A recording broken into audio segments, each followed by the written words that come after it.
هذه إذاعة إرنا. المستمعات الكريمات والمستمعين الكرام، متابعي إذاعة إرنا حيثما كنتم وحيثما يصلكم بثنا، أهلا ومرحبا بكم في مستهل البرنامج العربي لهذا اليوم الجمعة 14 من مايو. وبمناسبة حلول عيد الفطر المبارك، تتقدم إذاعة أرينا بأطيب التهاني والتبريكات للمسلمين في إريتريا وفي كافة أرجاء المعمورة، سائلة المولى العلي القدير أن يعيد الأعياد علينا وعليكم بالخير واليمن والبركات. نستهل برنامجنا معكم مستمعاتي الكريمات ومستمعي الكرام بنشرة للأخبار، ثم وضمن البرنامج الخاص لعيد الفطر المبارك نقدم لكم إعادة للمقابلة التي أجراها الزميل أحمد الشريف مع الأستاذ محمود عمر أفندي، الرئيس السابق للقسم العربي بإذاعة صوت الجماهير، ويتناول فيها العيد في الوسط الإعلامي الإريتري. وقبل تقديم الحلقة مستمعاتي الكريمات ومستمعي الكرام، نقدم لكم نشرة للأخبار فيما يلي أبرز عناوينها. منظمة اليونيسيف تستعد لحملة تطعيم واسعة للأطفال في إريتريا. مقتل شابين في الذكرى الثانية لفض اعتصام القيادة العامة في الخرطوم. الرئيس المصري يطمن الشعب حول سد النهضة. كانت مستمعاتي الكريمات ومستمعي الكرام تلكم عناوين النشرة، وإليكم تفاصيلها من إذاعة إرينا. إذاعة إرينا، صوت مستقل لإريتريا. أفادت منظمة الأمومة والطفولة التابعة للأمم المتحدة اليونيسيف بأن شحنة من 1,300,000 جرعة ضد مختلف أمراض الطفولة وصلت إلى العاصمة أسمرة في 29 من الشهر الماضي، وسوف يستفيد من هذه اللقاحات حوالي 310,000 طفل في مختلف أنحاء البلاد. وكانت نفس المنظمة قد أفادت بأن 27,000 طفل إريتري بحاجة ماسة إلى الغذاء بسبب سوء التغذية الحاد في العام الماضي، كما أفادت بأنها منحت 109,000 من الأطفال جرعات من فيتامين ألف الحيوي و50,000 جرعة من أملاح التروية ضد حالات الإسهال. ذكر أطباء وناشطون وشهود عيان أن شابين قتلا بعد أن أطلقت قوات الأمن السودانية مساء يوم الثلاثاء الماضي قنابل الغاز المسيل للدموع والزخير الحي على متظاهرين كانوا يحيون الذكرى الثانية لفض اعتصام القيادة العامة في شهر رمضان من عام 2019. وخرجت ردا على ذلك مظاهرات في أنحاء العاصمة الخرطوم في وقت متأخر من ليل الثلاثاء، وانتشرت على مواقع التواصل الاجتماعي على الإنترنت صور لمحتجين يغلقون الطرق بالحجارة ويشعلون الإطارات. وقالت القيادة العامة للقوات المسلحة في بيان صادر في وقت مبكر من صباح يوم الأربعاء أن شخصين لقيا حتفهما وأنها تعتذر وتتأسف لما وقع من أحداث، وأكدت على أنه لم تصدر أي تعليمات للقوات التي تحمي محيط القيادة العامة باستخدام الذخيرة الحية تجاه المواطنين. وأكدت القيادة العامة على أنها ستحقق في الحادث وستتعاون بشكل كامل مع السلطات القضائية. من ناحيته وصف رئيس الوزراء عبد الله حمدوك بيان منفصل إطلاق النار على المحتجين السلميين بأنه جريمة مكتملة الأركان. نقلت الBBC عن الرئيس المصري عبد الفتاح السيسي أنه دعا شعبه إلى عدم تعجل النتائج والثقة في قدرة بلادهم فيما يتعلق بقضية سد النهضة، متابعا أن المسار التفاوضي يحتاج إلى صبر وتأني على حد تعبيره. وأكد السيسي أن بلاده لن تفرط في حقوقها المائية، موضحا أن مصر مستمرة في عملية التفاوض التي وصفها بالشاقة. وتابع السيسي خلال الكلمة على هامش افتتاح عدد من المشروعات في قناة السويس أن استقبال مبعوث الولايات المتحدة إلى القرن الأفريقي ورئيس الاتحاد الأفريقي الأيام الماضية يأتي في إطار المساعي الرامية إلى التوصل إلى حل تفاوضي. كانت هذه مستمعاتي الكريمات ومستمعي الكرام نشرة للأخبار قدمتها لكم من إذاعة إرينا، وهذا تذكير بأبرز عناوينها. هذه إذاعة إرينا. اليونيسيف تستعد لحملة تطعيم واسعة للأطفال في إريتريا. مقتل شابين في الذكرى الثانية لفض اعتصام القيادة العامة في الخرطوم. الرئيس المصري يطمن الشعب حول سد النهضة ومسارات التفاوض. كانت مستمعاتي الكريمات ومستمعي الكرام تلكم نشرة الأخبار قدمتها لكم من إذاعة إيرينا، متابعة طيبة أرجوها لكم مع ما تبقى من فقرات برنامجنا. إذاعة إيرينا، صوت مستقل لإريتريا. المستمعون الأعزاء، السلام عليكم ورحمة الله وبركاته. كل عام وأنتم بخير. إذاعة إيرينا الدولية تتقدم بأحر التهاني والتبريكات بحلول عيد الفطر المبارك، أعاده الله علينا وعليكم بالسلام والأمن والسلام والديمقراطية والحقوق المسلوبة. في نفس الوقت برضو شهر مايو هو شهر ذكرى الاستقلال. حديثنا اليوم ما حيكون عن الذكرى 30 للاستقلال، وبقدر ما سيكون كل الحديث حيكون مركز عن كيف يحتفل أو كيف يعيد الإعلاميون، بالذات الإعلاميين في الداخل يعني. وأنا حبيت أنه عبر هذا البرنامج نهدي هذه الحلقة الخاصة بمناسبة حلول عيد الفطر المبارك للزملاء الإعلاميين في الداخل وفي الخارج، وخاصة أولئك الذين غيبهم النظام والطغمة الحاكمة في إريتريا ويقبعوا خلف الزنازين والسجون والأنفاق وفي الكونتينرات. ليقدم لنا يوميات إعلامي في أيام العيد معنا الأستاذ محمود عمر أفندي، مدير القسم العربي سابقا في إذاعة صوت الجماهير الإريترية، والصحفي المعروف في التلفزيون الإريتري كذلك.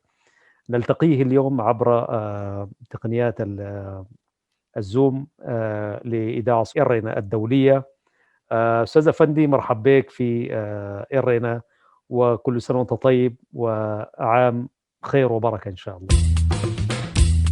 هذه إذاعة إيرينا. أهلا وسهلا أستاذ أحمد شريف، وكل عام والشعب الإريتري بخير. بهذه المناسبة أتقدم بالتهاني العيدية لجميع المسلمين عامة وفي إريتريا خاصة، وكما أسلفت للأخوة المقيبين الذين دائما هم في مخيلاتنا، ونتمنى لهم أن يكونوا معنا في أقرب الأوقات إن شاء الله. طبعا في المدخل أفندينا أنا طوالي مشيت للتاريخ فقلت إذاعة صوت الجماهير الإريترية. أيوة قلت ترجع مش ولا والذكريات جميلة يعني، ذكريات أيوة. جميلة، لأنه نحن برضو الإذاعة جزء من تاريخنا يعني. جميل. وأفندينا كده خلينا نبدأ بالإذاعة، إذاعة صوت الجماهير الإريترية التي مررنا بها معا.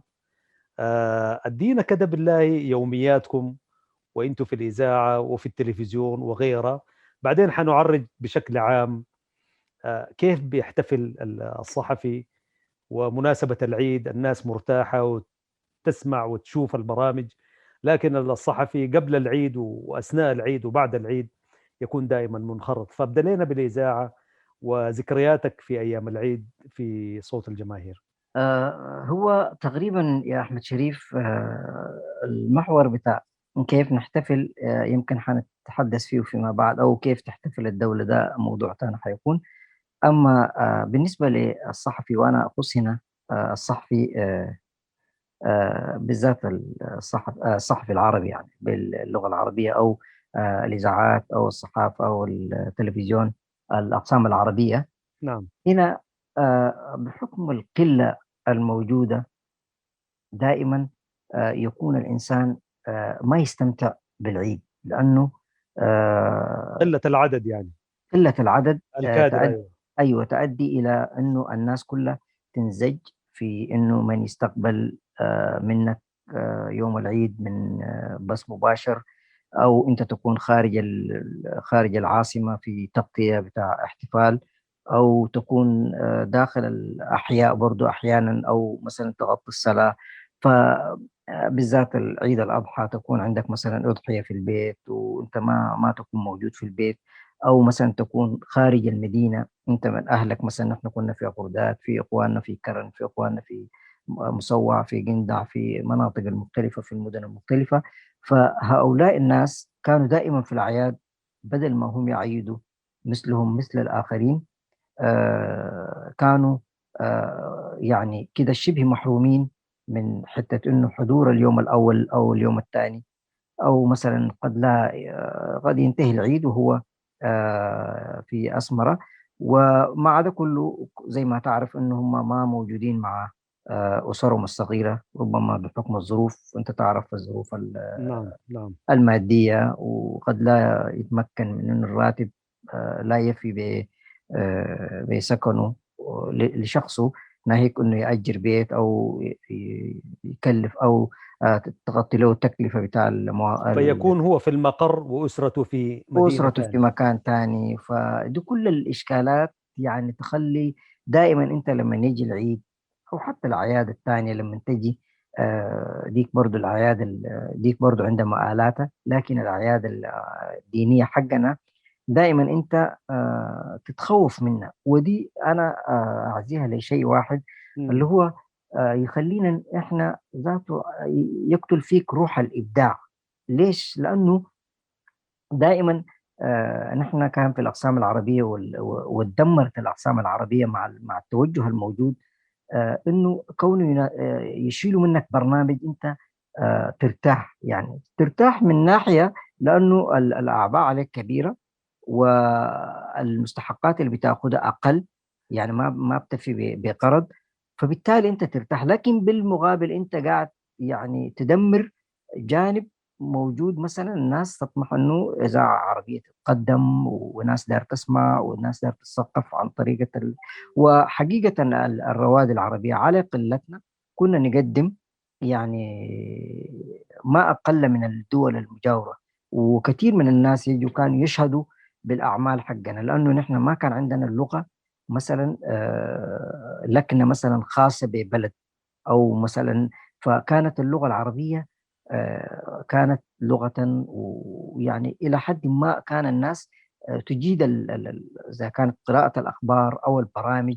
يعني هسه مثلا لو أنت لاحظت دول الجوار، مثلا أنت تعرف هذا الإذاعة اليمنية، مثلا هذه إذاعة سودانية، لكن حتى الناس الجوار الصحفيين لما كانوا يجوا يشوفوا العمل هنا كانوا يشوفوا إنه هو مجود، يعني على قلتنا وعلى خبرتنا وعلى كل الأشياء الموجودة، وعلى حتى الحصر الموجود، يعني عدم دورات وعدم احتكاك بدول وعدم ناس يدرسوك دورات، يعني تطوير. يعني حتى أيوة. ايوه حتى لو جيت للدورات يعني كان يمشي لها الانسان اللي ما يستحق. يعني انت كونك تودي انسان ما بيعرف عربي لدوره في الجزيره فحرام يعني. لكن دي صحيح. برضه موضوع يعني ما دار يعني ده نعم نعم، هو طبعا الموضوع متشابك يعني. إذاعة إرينا، صوت مستقل لإريتريا. ايوه طيب نرجع لبرامج العيد فندينا. جميل. أول عيد بالنسبة لك في صوت الجماهير كان 200 أستاذ أفندي؟ والله كان 2004 تقريبا. نعم. واول ما جيت 2004 يعني بديت انا اصلا بالوكاله، بعدين كان في طلب انه الوكاله نحن جبناه ولا نحن شلناه، والراديو وحتى التلفزيون كان في اشكالات. ففي النهايه من جيت بعد 6 شهور ولا 7 شهور كده نزلت الاذاعه، فصادفني العيد، فراسا ما كان عندي مشكله انه تغطي مشينا تقريبا كانت داخل أسمرة ولا خارج داخل أسمرة التغطية؟ لا قبولها كان انا طلعت. طبعا شوف يا احمد في حاجه كمان اللي هي يعني تمشي داخل اسمره وخارج اسمره قبل اسبوع وتعمل الاحتفال دي تغطي. حنجيها، دي ايوه حنجيها بعدين. ايوه ف- نحن اصلا مشينا على حسب أيوة. ايوه مشينا قبلها، لكن انا من داخل الاستوديو كنت كان اتذكر مقابله مع ناس كان عندنا مراسلين في الأحياء، فيجي رأسا يتصلوا بك تلفونيا وأنت تفتح لهم الخط وتقوم مع في آخرية في جزباندا في تيات الناس اللي صلوا، ففي حاجة في ربط كده، فكنت في مهم. استوديو الربط. ودي يمكن قعدنا لحد الساعة 12. وبرضه هناك عندك ناس التلفزيون برضه نفس الشيء، يقعد يوم كامل ديلاك يمسوا احتمال كبير بس الا فقرات الاخبار يطلعوا، في اليوم نعم. كامل هم يكونوا في الاستوديو يعني. فانت برضه وبعدين أيوة، والواحد قد يتخيل، يعني المستمع الكريم الآن يتخيل إنه طالما الدنيا عيد وفي ناس مرابطين، في الاستوديوهات وبث مباشر واستقبال مكالمات وتقارير حية وكده، بيفتكروا الناس إنه داخل الوزارة في أجواء عيدية وكده بتاع. خدت المستمع الكريم كده يعني. بالنسبة لداخل الوزارة أيوة. اليوم ذاك يعني ما يشبه بالنسبة لك، ما عنده أي ملامح للعيد. ما في أي لونية ما في أي للعيد. لونية للعيد. عسى بعد المرات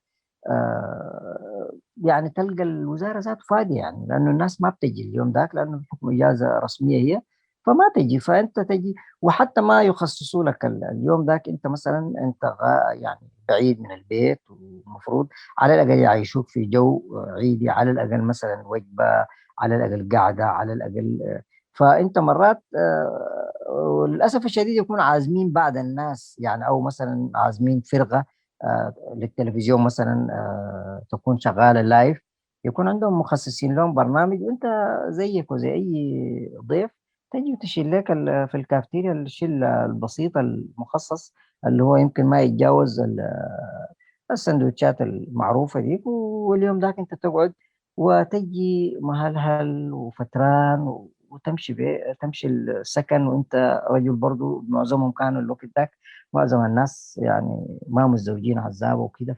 مم. فبالنسبة لك اليوم ذاك انت يعني لو قارنت بطفولتك، ولو قارنت بفرحة الناس، ولو قارنت انه الناس عايشة وناس تتحرك، حتى نحن من الجبل تشوف الناس انه مثلا في مظاهر كده، تلقى الناس مثلا اطفال رايحين جايين وكده وهناك. فدي تديك انطباعات انه انت يعني اليوم ده بالنسبة لك أنت يعني معزول يعني. معزول تماما، ومحروم، خلينا نقول معزول. ومحروم. بالضبط معزول محروم. ومحروم. ايوه محروم. يعني حتى برضو جانب ما انساه، يعني في ناس يقول لك يا اخي انت ما عيدت لينا. انا كنت لما انت تقول لهم انت شغال، هم ذات ما يعني حته الشغل دي وكانه انت شغال، يعني الاذاعه شايله انت كل مره انا شغال كل مره. لكن هم فعلا الناس اللي قاعد يقول لك الاعداد الموجوده دي يمكن هي العبء واقع عليها. فدائما هي محرومه انه التواصل، حتى التواصل الاجتماعي بالنسبه لهم يعني قد اصابوا الشلل، يعني بحكم مم. انه ما بيمشوا، يعني ما بيمشي. يعني انت مثلا عندك والد، عندك والده، عندك اخوات، عندك هنا ما تعيد، يعني حتى لا سواء كان في المحلي في اسمره في المحليات نعم. او في خارج المدن. جميل. فالمساله وين مثلا يا ريت لو كان البرنامج مثلا انت مثلا عيد الفلاني مثلا كان قطاو فلان، المره دي عيد فلان، ما في هذاك التنسيق. يعني جاك امر معنا. بعدين الاشكاليه كمان انه لو مسكوا عليك مره واحده انت غطيت عيد، خلاص يعني انتهى الموضوع. يعني ايوه، يكنكشوا فيك يعني. يكنكشوا فيك تاني ما في. يعني دي برضه كارثه، يعني كارثه. طيب حتى استاذ احيانا، افندي. ايوه، يا تفضل. حتى احيانا يخلوك احتياطي، يعني حتى لو في زول قاعد يغطي يقول لك يا اخي انت خليك برضه، يعني ما في اجازه بالنسبه لك، خليك. فتندم انه اكتشفوك مره كده تقول مش تندم. اريتهم ما عرفوني ذاته. حالة الندم يا أبو شراي برضو خليني بس أذكر المستمع. حالة الندم دي بطريقة مباشرة أو غير مباشرة دمرت عمل الأقسام. يعني بمعنى.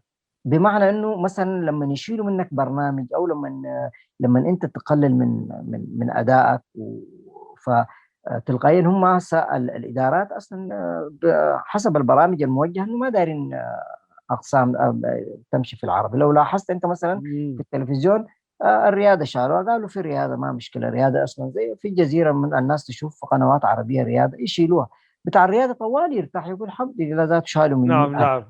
طيب فدي افندينا، برضه نرجع تديك الإحساس. للعيد. نرجع للعيد تاني لانه المناسبه عيديه. برضه ايه حنتكلم عن السياسات العامه اللي كانت موجوده. ايه اعزائي المستمعين، لا زلتم مع اذاعه إيرنا الدوليه وحلقه خاصه في هذا العيد السعيد. ومعنا أستاذنا محمود أفندي، مدير القسم العربي سابقا في صوت الجماهير الإريترية، ومقدم الأخبار والبرامج في التلفزيون القسم العربي. هذه إذاعة إرنا. أفندينا، نجي للمحتوى. صحيح إنك أنت محروم ومعزول. المحتوى ذاته أحيانا الإنسان يكون محروم ومعزول، لكن يكون عنده إشباع بما يقدمه، إنه هذا الكلام اللي قاعد يقدمه للمستمع يلامس وجدانيات المستمع، يحقق رغباته، يحدث عنده إشباع لحاجياته وثقافته وتقاليده وعاداته وحتى قيمه الدينية. لو تحدثنا عن المحتوى أستاذ أفندي، هل كان يعني يستاهل تلك التضحية بقعد الصحفي وحق المستمع وين مثلا؟ كده تتحدث لنا عن المحتوى هو داخل الإذاعة، داخل لسه ما مشينا هسه برا. هو شوف يا أحمد، ده هو يمكن محور السؤال. فيمكن المحتوى يا أحمد هو تقريبا مفقود صراحة يعني. لأنه العيد هو ما هو مثلا أنت لما تجيب مثلا الذكريات على العيد، في ناس هسه مثلا أنت كنت من ضمنهم ممكن ترجع لور الأعياد وكده وتهبش بعض الأشياء وكده وهنا، فتقدر في بعض الناس يقدر يطلعوا مادة العيد على الأقل مادة، لكن المادة دي ما تتجاوز 10 دقائق 17 دقيقة خلال اليوم مثلا، أو خلال الخمسة 6 ساعات الموجودة خلال اليوم يعني. أو نحن ممكن نعيد العيد يقول لك برامج العيد وثلاثة، لكن شنو نحن يخلوك تركز أولا المادة تكون مادة من الإنترنت على الأقل، تجيب لك يعني حاجات كده ما عندها علاقة يعني تبعد دائما. فالمسألة دي بتاع البعد عن المحلية دائما يخلي المستمع ذاته ما عنده الإذاعة ما عنده أي طعم. يعني ممكن أنا أجيب لي صح أنت كونه تثقف الإنسان مثلا العيد في المغرب وكده كفقرة، ممكن التنويع كويس في برامج منوعات ومن ضمن الساعات، لكن نحن التركيز دائما كان على الإنترنت.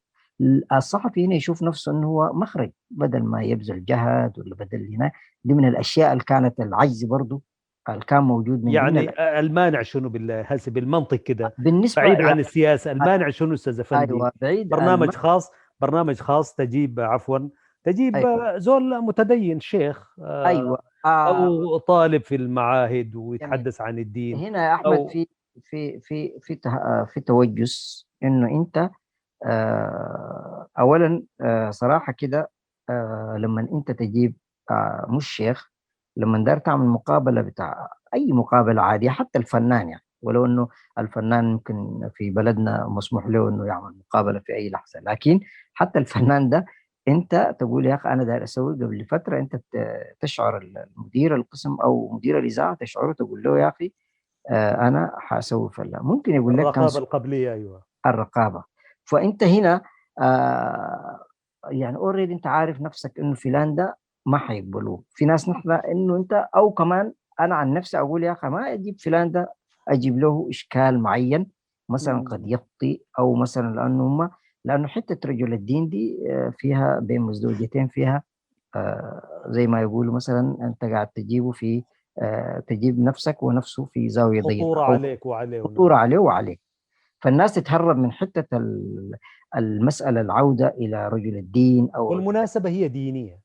والمناسبة الدينية لا، لكن انت هي المناسبة الدينية، لكن اللمحة فيها او البرامج فيها لازم يكون شنو برامج بعيد عن الثقافة الدينية، لازم تكون مثلا تجيب فنان يقول مثلا بمناسبة عيد الفطر المبارك سنجري مقابلة مع الفنان فلان الفلاني، يعني ده هسه بس برنامج عيد كده، معناه انت عملت برنامج قوي وانت يعني تشكر عليه يعني.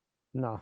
وده ما مشكله يعني، حتى الفنان انت ما تساله، حتى ما تساله فندينا دي ذاته بقت تلاحقنا نحن حتى في الخارج.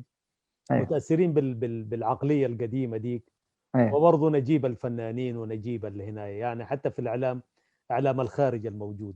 طيب واصل لفندينا انه ايوه بعد ذلك المحتوى المقدم ما له علاقه ما عنده علاقه، حتى لو الملاحظ يعني من ضمن هي ما بترفع، لكن يعني تلقى في الشوارع او في المقاهي مكتوب مثلا بمناسبه عيد الفطر مثلا هنالك سهره ليليه يعني بالفنانين فلان وفلان وفلان، يعني هسه يعني ده هو ده المسموح به يعني. مثلا يعني انا اتذكر من ضمن الاشياء مره كاتبين في قهوه بمناسبه عيد المولد النبوي عبيد ليتاوت الهيت يعني اتخيل يعني. فما في ده ما في انسان ينتقدها هسه، لانه لو انتقدت انت مالك يعني، انت ما نحن بالمناسبه دي نحن قاعد نسوي يعني الشيء سهره فنيه للصباح بمناسبة المولد النبوي الشريف. ايوه دي حاجه زي كده.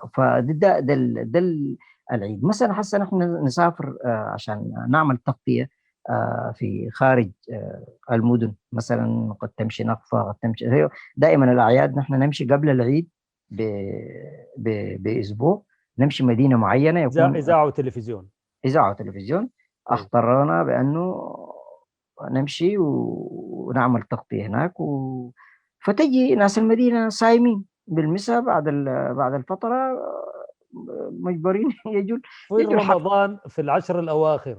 لا في يوم 27 يعني في يعني الناس يتحروا ليله القدر، يعني يتحروا ليله القدر. انت تجيبهم ويجيبون طوالي ويقول لهم يا اخي القاعه دي لازم تتملي من النساء والاطفال والشباب والشيوخ، وبما انه هي مناسبه دينيه لازم مكاتب الاوقاف وغيرهم يجوا. يعني دي هنا ممكن يجي الامام، ممكن يجي الامام والمؤذن. أيوة وكده هنا يظهر دور رجل الدين في الشاشه في البدايه، انه حضر احتفال في المدينه الفلانيه بمناسبه عيد هنا، على اساس انه يتبث يوم العيد. نعم.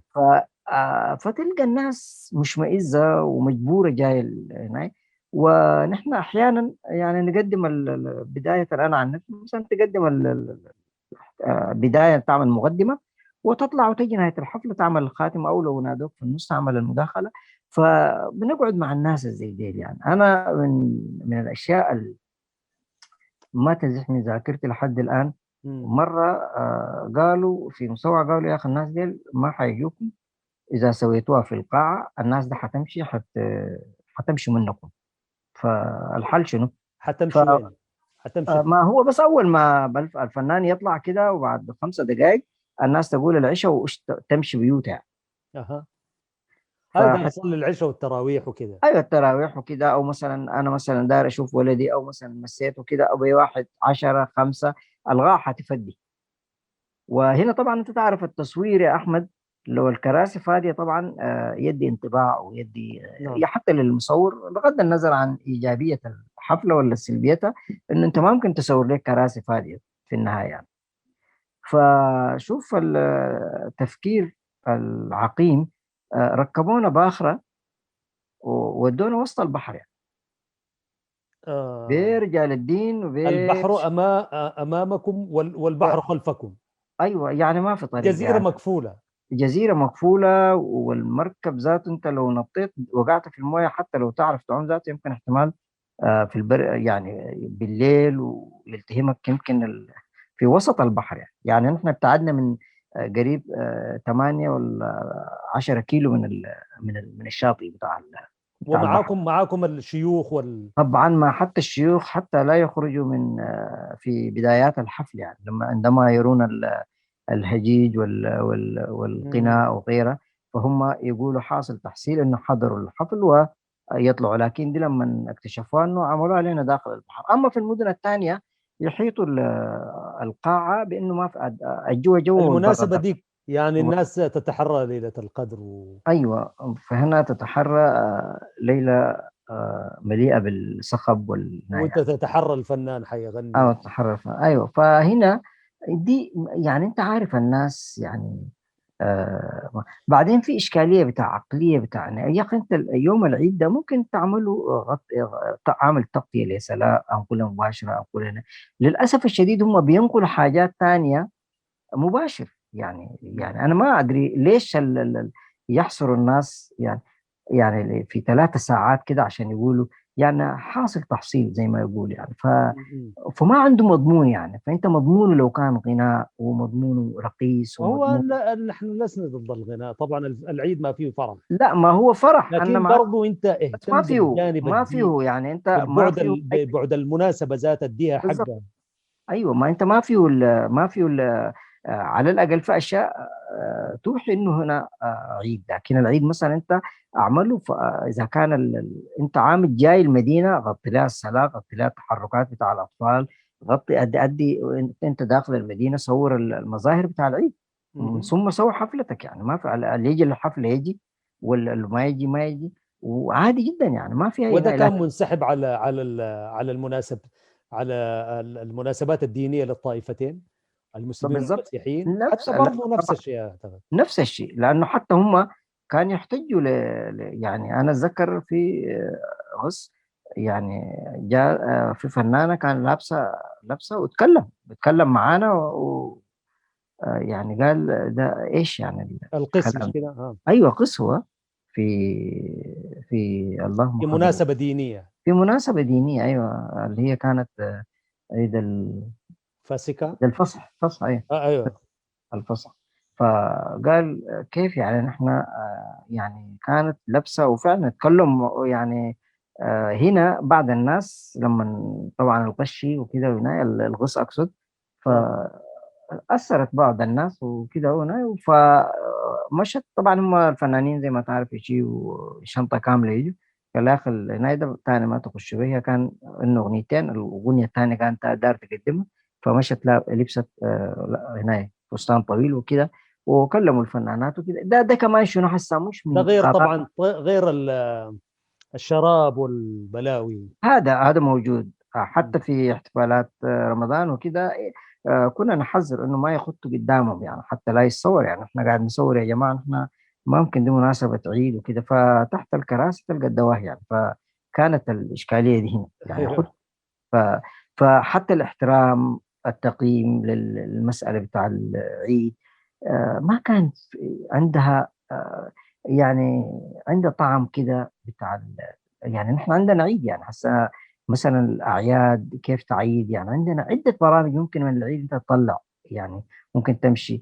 صحيح إنه بعض الناس إخواننا بعض الصحفيين كانوا بالذات في التلفزيون كان يعملوا جلسات مع ناس كيف يعيدوا مع أسر وكده والأسر تتكلم في بيتها وتعمل يعني، لكن دي لا تتجاوز السبع دقائق، ثمانية دقائق، 10 دقائق، تتقطع مهم. كل لأنه يقول لك عندنا الحفلة حتخش. فيدوا المساحة الأكبر للأشياء اللي ما فيها لمسات أو ما فيها لمحات عيدية يعني. صحيح صحيح. مم. وبرضه ده انسحب طبعا على حتى على المبدعين يعني. بالضبط. المبدعين بمعنى الشعراء والفنانين والملحنين ما ما كانوا في، يهتموا بالمناسبات دي. ما ويمكن يهتموا. الأغنية اليتيمة الوحيدة الموجودة لأخونا بلح، بلح، بلح يعني دي يمكن جات زي ليلة القدر في الغناء، طبعا طلع هو له. لا، هو ذاته حتى بلح ده لما هو بلح، انا من الناس اللي عندهم بعد شويه في يعني كيف يفكر انه عن كتب مم. اغنيه عن والله عن نحييه يا أخي. ايوه عن نحييه. انسانه مثلا عنده مش هو رجل فنان هنا، لكن عنده بعد فني يعني. مرات عمل اغنيه انه لما شاف الحاله انه المراه رجل يضطرب وهي تكون ماسكه الطفل كم سنه او صحيح نعم. مثلا، دي كانت. وبرضه عمل بس ما ساعده الظروف انه كان في فنان حيجي يعمل دور الاب. الاغنيه جاهزه كانت على حسب انا مره لقيته وعملت معاه مقابله، كان برضه حيعكس انه الاب بعد ما يجي من الغربه، والفنانه بخيته كانت جاهزه، ويبدو لي الفنان عازف الجيتار اسمه مين؟ فرو. ألمين حسب الله كان نعم. حيمثل دور الأب وبخيته. فهو برضو كان محضر الأغنية بعد عودة الأب. فالولد عنده، الفنان عنده عبد القادر عنده بعد يعني فني عبد ويقدر القادر يفكر. بلح نعم. أيوة يفكر في نعم. حاجات زي كده وعنده أغنيته لكن المشهورة إلا معل مرحبا مرحبا، أيوة، أيوة وخير للعيد نتكبد سوا. فأصبح ذاته أغنية ثابتة. حسنا احنا كنا زمان وبقت اليتيمة براها مش كده. يتيمة، لأنه الناس كمان شنو يا أحمد ما بقت تشجع ما في هو عمل. عدم الاهتمام، عدم تمام، الاهتمام يولد عدم والتهميش والحاجات دي. عمل يعني عزوف الناس. غيبوا القيم عند بالضبط، المبدعين. لو بالضبط. كان الإعلام مثلا يدي هذا البعد فرص، أيوه، ويستمعوا أيوه، للقس هذا ويتكلم عن شؤون يعني تراثنا وفننا ما فيه بعد ديني كبير يعني. بالضبط، أيوه. فأنت ده هم الهاجس الموجود ما داير يدخل الإنسان فيبتعد حتى لو عنده الفكرة معشعشة في ذهنه، لكن ما يقدر يطرحها في الوقت ده، لأنه عارف إنه هي ما حتجيب له. عبد القادر ده بجهده الخاص جابه يعني ولقت نعم نعم قبول نعم. عليه. أفندينا طيب، يعني نحن في خواتيم هذا اللقاء الخاص، باعتبار أنه نحن حبينا نقدم يومية صحفي في العيد، في مواقف كده طريفة كده بتتذكرها ايام الاحتفالات بالعيد داخل اسمره او خارجه، بالذات الاعياد الدينيه قصدي يعني. والله احنا طبعا هي زي ما قلت لك انا ما اقدر ادي وهي ذات السياسه ذات طريفه يعني. ايوه المستمع انا ما اقدر اديه. طبعا نحن من قبل قاعد نتكلم في اشياء آه، قد يعني صوره كده ما هنا يعني ما بتدي ما بتشبه صوره الاحتفاليه بمناسبه العيد، كل الكلام اللي كنا نقوله. فدائما بعدين في اشكاليه غير الطرائف يا احمد. الانسان الثقافه العربيه كان يتهرب من المقابلات دي، كانت من ضمن الاشياء اللي كانت آه، يعني تجيف في عائقه الاعياد، في الاعياد بالذات. في كل شيء يعني انت آه. مثلا يقول لك يا اخي انا اعذرني انا ما انا كده، يعني حتى الناس يعني الا ما لم يكون هناك انه في امر من من وزارته ولا من هنا انه حيجوا ها اخلي الضيف هو اللي الضيف. بيتردد يعني. اي الضيف، يعني انت نحن كان عندنا ازمه ضيوف، لانه انت تحنس في الرجل واحتمال يقول لك يا اخي يوعدك وبعد ذاك يقول لك يا اخي انا طلعت لي شغله فنحن كان كل يخاف، ايوه. ايوه كل المشاكل، حته الخوف وحته الناي. فانا اتذكر مره يعني انا جيت راجل يعني على باب الطرفه، جيت في عبد الغني حزار، فدار اعمل معاه وهو قال لي يا اخي الراجل ده له 50 سنه كان يحلق، يعني مم. عنده صالون حلاقة من 50 سنة من زمن السوبيين ولا حاجة كده، زمن مم. الاستعمار.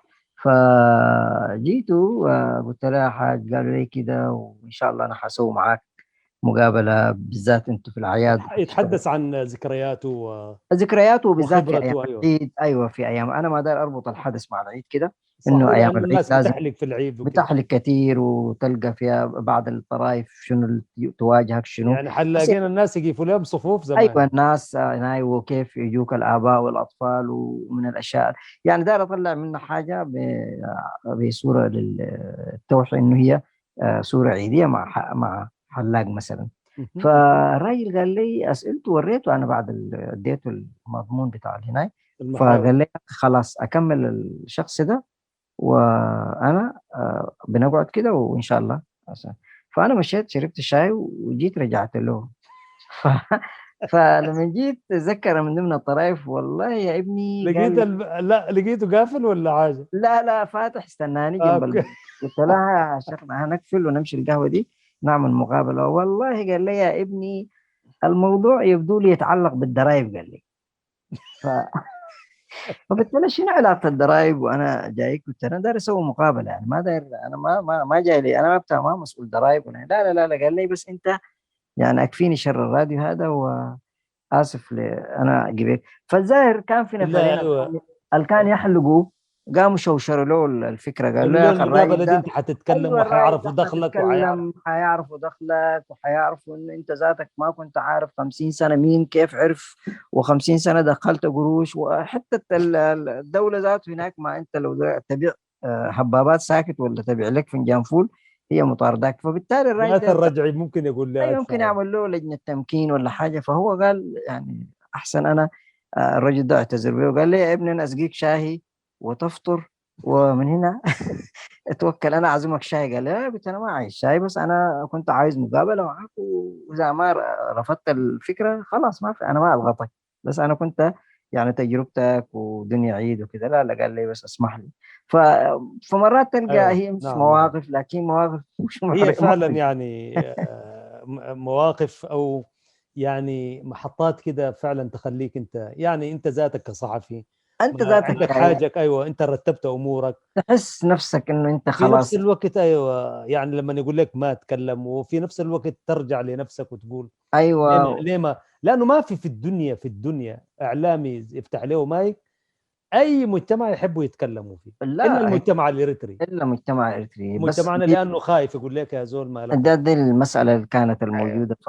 فالحاجات الزي دي هي ما طرفة لكن يتخارج منك بأسلوب كده. صحيح، صحيح. يعني أنت لكن بينك وبين نفسك تحس تحس يعني انه أنت ايوه. كنت قافل إنه مثلا هسه البرنامج ده حدخل الحمد لله تخارجت من البرنامج ده نعم. عامل لي حلقة كمان 20 دقيقة كده أنا كده عملت لي 60 دقيقة أدخل فيها كده، فأنت تكون مبرمج نفسك إنه أدخل صحيح. فيها أغاني وأدخل فيها مقدمة وكده وكده، فأنت مبرمج نفسك صورت البرنامج اوريدي، لكن وبالتالي الإعلامي يعني يكون بعيد عن دائرة الإبداع يعني، بالضبط لأنه همه كله كيف يغطي الساعات. بس يغطي الساعات. فأنت الساعة دي ذاته حتى لو جاتك يعني أحيانا برضه يا أحمد، يعني في بعض الناس لو اتكلموا، يعني أنت تكون خاتم مقابلة مع شخص حتى لو قبل مثلا، فرضا بعض الناس بيقبلوا لنا، فلما يقبل تجي في حتة الإيديت مثلا أو الإعداد أو التحرير مثلا، قد لا يعني تطلع الكلام كله، لأنه برضو عندك أنت رغبتك الذاتية وتفرضها على الشخص وعلى نفسك أنت ذاتك، فتطلع الكلام كل الكلام وتلقى المقابلة فقدت معناها ومحتواها يعني. هذه إذاعة إرينا. هو حتة الخوف ده أنت عارف أستاذ أفندي، أنا خليني أحكي قصة كده يعني حدثت معي. جانا زول إعلامي كده أخ عزيز ونحييه من هنا، زميل أحمد حسن نافع موجود خارج البلد يعني، ورجل إعلامي والوقت ده قاعد يتأهب لتحضير رسالة ماجستير في الإعلام. فأنا عملت معاه لقاء في إذاعة صوت الجماهير اللي برنامج الحوار المفتوح، كان بيقدم كل أسبوعين. فرجل إعلامي أنا سألته عن الإعلام الإريتري كيف يقيمه من ناحية علمية يعني. فالرجل تحدث بكل صدق وفي نفس الوقت أشاد بالقدرات، وعلى الرغم من كذا وكذا وكذا لكن في هنالك إنجاز، وتحدث يعني حتى هو كان عارف إنه ما قال كل الحقائق العلمية يعني عن الإعلام ذاته. فالمهم في النهاية وبعدها يعني بعد المقابلة ديك ما رجع البلد. بعد 18 سنة المقابلة الوحيدة التي أملكها الآن يعني من الأرشيف. فهو رسلها لي، فقلت له يا أخي وذكرني وكذا بتاع، فقال لي يا أخي تعرف أستاذ أحمد أنا بعد المقابلة دي مقابلتك عملناه داخل الاستوديو في فورتو يعني. قال لي بعديك أنا ما قعدت في البلد. كيف؟ قال لي مقابلتك ديك بعديها أنا ما، وإن شاء الله يعني هل استجوبوك كده؟ قال لي. قلت له والله ما في حد سألني. قال لي تعرف بعد المقابلة ديك نفرين استجوبوني، قال جوني وقالوا لي عايزينك، وقعدوا معاي في مكان يعني في واحدة من الحانات يعني. تخيل. وقالوا له نحن أمن واستخبارات، وفعلا وروني قال رول الكروت حقهم. سؤالهم كان شنو؟ كيف مين مين اداك الحق انك انت تتحدث عن الاعلام الاريتري؟ كيف تقيم، باي حق تقيم الاعلام؟ من انت؟ قلت لهم يا جماعه انا زول دارس اعلام. من انت؟ قال له عشان تقيم الاعلام بتاع الدوله. هذا انا طيب قلت شنو؟ قال لهم انا قلت الاعلام ده شغال كويس شغال. لا خليك من قلت شنو، باي حق انت يعني انت بصفتك شنو تتحدث عن الاعلام؟ فقال خطوني في حته وهددوني تهديد، ولذلك مشيت استشرت واحد من اقربائي قال في اسمره. فقلت له وقالوا لي بعد الان ونحن مراقبينك. وشوف ده اعلام رسمي يعني، اتكلم داخل الاستوديو واتكلم كلام علمي. مشى لزول وقال له يا اخي انا تم معي هكذا. قال له اقول لك حاجه، ما تقضي ليلتك اليوم في المدينه دي. غادر مباشره. الليله استجوبوك في حانك، بكره حيشيلوك وحيغطسوا حجره. قال لي تعرف يا ابو حميد، قال لي انا بعديك انا غادرت المدينه. قال لي وهذه انا على سبيل المثال انا بجيبها شاهد عيان يعني. فزي ما قلت استاذ افندي، الاعلامي يشتغل في هكذا اجواء، وتجيه المناسبات الدينيه والمناسبات الوطنيه وتزيد عبء على اعباء، ويشتغل خارج هنا. اختم لنا استاذ افندي باعتبارك والله اعلامي متخصص بالله، اختم لنا البرنامج وودع المستمعين وقول الكلام اللي دار تقوله في هذه. والله في بداية أشكر الزميل أحمد شريف على هذه الإطلالة الجميلة، الإطلالة العيدية، وأقول لكل مستمعين إذاعة إيرنا كل عام وأنتم بخير. وهكذا مستمعين الأكارم نصل وإياكم إلى ختام حلقتنا هذه التي خصصناها بمناسبة عيد الفطر المبارك، وكل عام وأنتم بخير. إلى اللقاء. أنا خايف تقول لنا النصر للجماهير، لكن خلينا نقول النصر للشعب الإريتري، لأن الجماهير دي هلامية. النصر الشعب الإريتري فعلا، وإن شاء الله سينتصر هذا الشعب على هذه الطغمة الحاكمة الظالمة. تحياتي وتحيات أفندينا مرة أخرى، وتحيات الزميل فتحي عثمان ومنيام سمؤون في الإشراف والإخراج والهندسة والإذاعة والإشراف العام. تحيات عيدية مباركة، ولكل الإعلاميين خاصة خلف الأسوار وتحت الأنقاض وتحت الأرض، تحية واحتراما وتقديرا. وإن شاء الله ستشرق الشمس غدا قريبا إن شاء الله. السلام عليكم ورحمة الله وبركاته. إذاعة إيرينا، صوت مستقل لإريتريا. المستمعات الكريمات والمستمعي الكرام، أهلا وسهلا بكم مجددا. قبل ختام فقرات برنامجنا وكالعادة أذكركم دوما بأنكم يمكنكم الكتابة إلينا والتواصل معنا على البريد الإلكتروني arabicarena@gmail.com. حتى الملتقى بكم مجددا مستمعات الكريمات مستمعي الكرام في برامج أخرى لإذاعة إيرينا. تقبلوا تحيات زميلي أحمد شريف وتحيات محدثكم فتحي عثمان، وتقبلوا كذلك تحيات زملائي في الاستديوهات الرئيسية للإذاعة في باريس. وكل عام وأنتم بخير، ودمتم في رعاية الله وحفظه وأمانه. هذه إذاعة إيرينا.